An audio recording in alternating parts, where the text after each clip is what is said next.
اللہ تبارک و تعالی اپنی عظیم کتاب قرآن مجید میں سورہ فتح کی آیت نمبر 29 میں ارشاد فرماتا ہے کہ محمد رسول اللہ، محمد صلی اللہ علیہ وآلہ وسلم اللہ تبارک و تعالیٰ کے رسول صلی اللہ علیہ وآلہ وسلم ہیں۔ والذین معہ اشداء علی الکفار، ان کے جو ساتھی ہیں وہ کفار پر بڑے سخت ہیں۔ رحماء بینہم، آپس میں بڑے نرم دل ہیں۔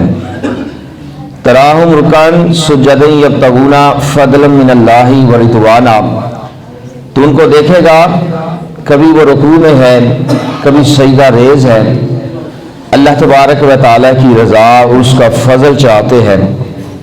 سیماہم فی وجوہہم من اثر السجود، یہ وہ لوگ ہیں کہ جن کے چہروں پر سجدے کے اثار، سجدے کا نور تمہیں دکھائی دے گا۔ اور پیچھے بھی آپ نے سنا تھا کہ حضور پاک صلی اللہ علیہ وآلہ وسلم ارشاد فرماتے ہیں کہ جو رات کو کثرت کے ساتھ نماز ادا کرتا ہے، صبح کو اس کا چہرہ خوبصورت ہو جاتا ہے۔ تو اللہ تبارک تعالیٰ فرماتا ہے یہ وہ لوگ ہیں جو راتوں کو عبادت کرتے ہیں، سجدے کرتے ہیں، تو سجدے کا نور جو ہے ان کے چہروں میں تمہیں دکھائی دے گا۔